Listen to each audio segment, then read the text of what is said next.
Hello, ladies and gentlemen. I want to welcome to you to the first 2A Talking Tactical podcast. My name is John, and I will be your host. Episode number one, a small introduction, and we'll go ahead and get right into it.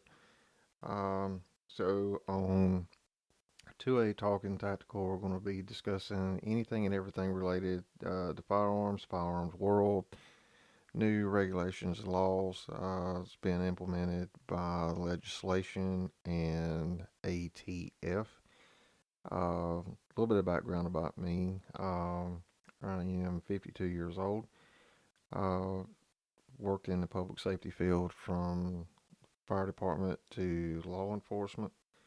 Um, I am a strong Second Amendment uh, individual. Uh, believe in the right to carry. Uh, and all that other good stuff. Anyway, so a lot going on in the 2A world, especially with elections tonight, this afternoon, evening, morning, whatever. It is November the 8th, 2022. Uh, we're going to see how this plays out. Thinking that everything's going to get turned red from blue, so that obviously is going to play into what happens with how Congress and the Senate deals with ATF and their powers. Um, Got several sponsors that are backing me here. I want to give a first shout out to Alex at FireTact LLCs out of Danville, Virginia. You can find Alex most of the gun shows here in the area in Virginia, North Carolina. He's selling AR parts, lowers, uppers, bolt carrier groups, color kits. I've actually bought some color kits from them, and they're pretty awesome, easy to install.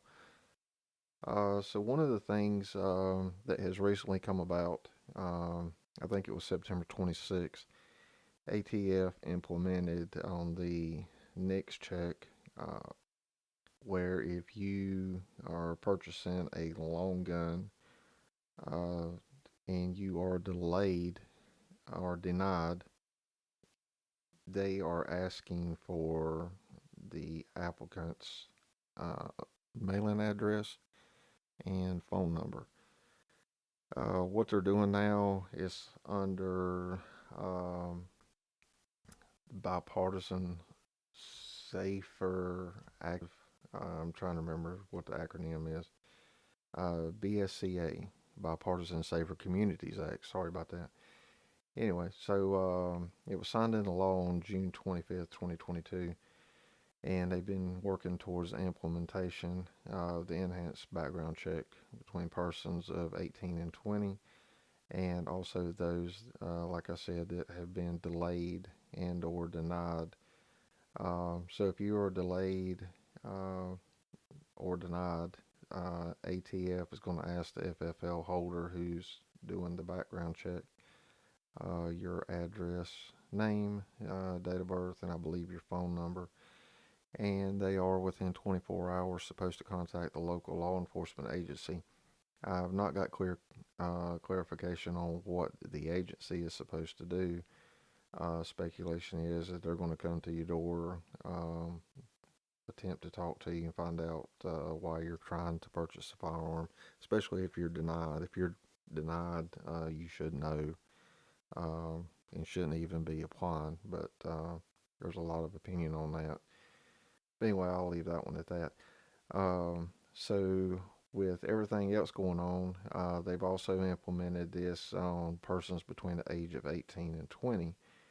Um, so there's some things that I'm not even really clear on this. I'm not going to name the county, but county close to me, you can apply and get after completion of a background check a purchase or pistol purchase permit. Now you cannot buy a pistol, so I think it needs to be reworded. But anyway, you can buy a long gun. Well, FFL holder cannot sell you that in the state of North Carolina. So, but if you're between 18 and 20, it's going to be an automatic delay of up to 10 days. Apparently, they're doing some kind of extensive mental health background check. I know any mental health issues before a person is the age of 18 is supposed to be sealed.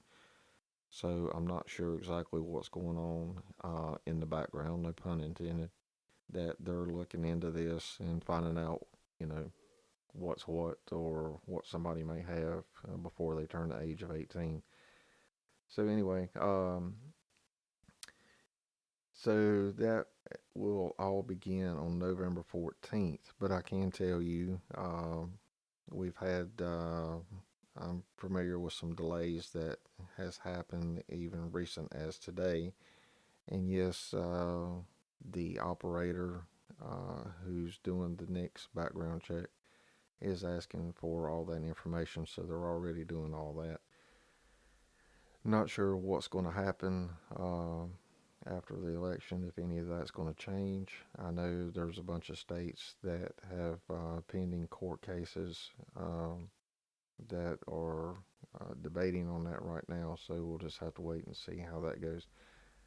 Another thing that's up in the air right now is ATF's definition on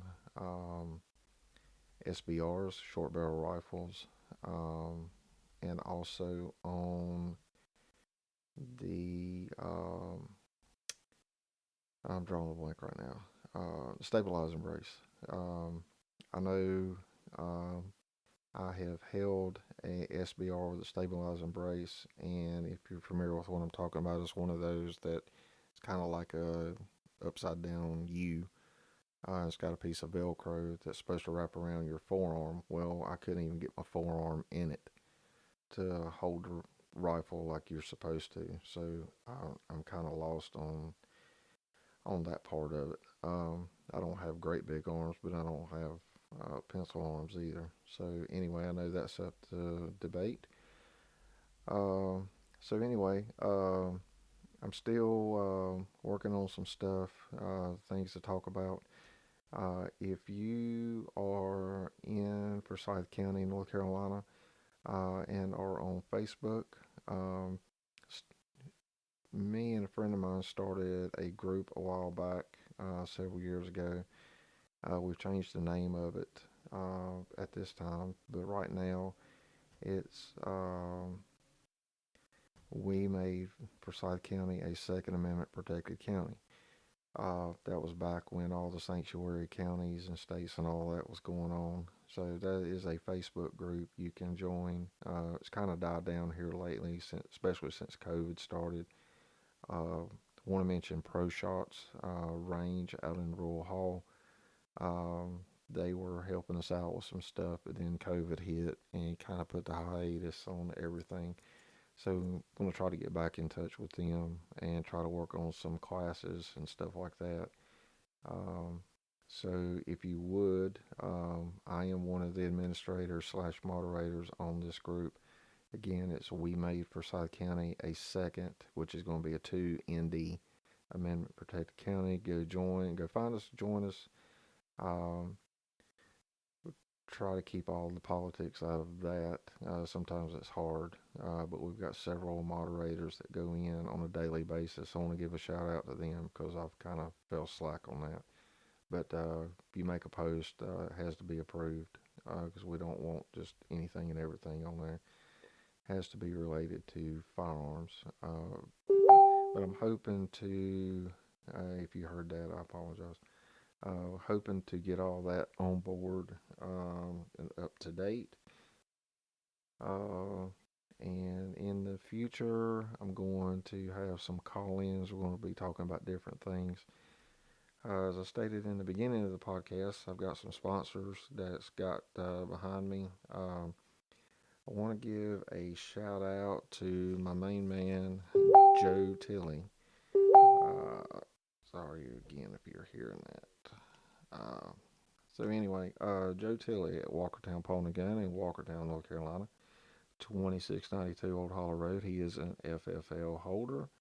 So if you find a firearm online and want to purchase it, give him a call and he can do the transfer for you at a small fee. Mention my name and he might hook you up with something. Also want to give a shout out to Cash and Go Pawn. Working there part time. Just have a little something to do. 7732 North Point Boulevard in Winston-Salem. It's going to be behind the McDonald's in North Point, Chrysler Dodge Jeep Ram. Also tell them or that I sent you. Who knows, you may show up and I'll be there.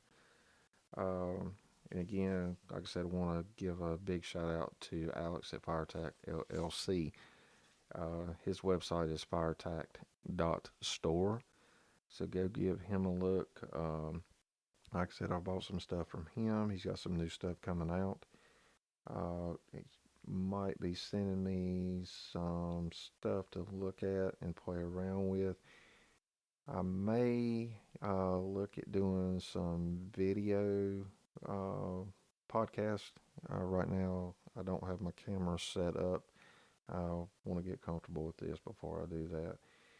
So if you want, you can find me on podcast. You can find my podcast on Apple Podcasts, Spotify, Amazon, most of any platform that you find your podcast on. On a different note, I've still got to do another one, but I've also got another podcast called Drag Times, where I'm kind of focusing on drag racing, but it's going to cover any kind of racing. And so I want you to check that out. Again, that's going to be Drag Times. The icon is going to be a orange drag cars kind of got his nose up in the air. That is Orange Sunshine. That's my man Joe Tilley's main ride. You come out to Farmington Dragway this weekend. I know it's supposed to rain Friday, but we're racing Saturday and I believe Sunday. I think the rain's going to hold off, so we'll be out there. So come out there if you're nearby, don't have anything to do. It's Farmington Dragway out in Farmington, North Carolina. We'll be out there. Um, so anyway, I want to thank you for listening. I know there's a bunch of ums and all that in here. I'm going to try to work on that. But if you can, give me some ideas. I think there's going to be a contact me link on the podcast, so you can shoot me some ideas, some suggestions. Kind of thick skin, so you're not going to hurt my feelings. So anyway, let me know what you think. Give me some ideas, and if you ever want to do a call in where we can talk about the black rifle that everybody's talking about now, or any other firearms, give me a private message on my Facebook, or you can shoot me an email or a private message or any of that, and we'll hook it up. Anyway, I know this was a short one, but we will be back soon, and want to thank you again. Come back and see us.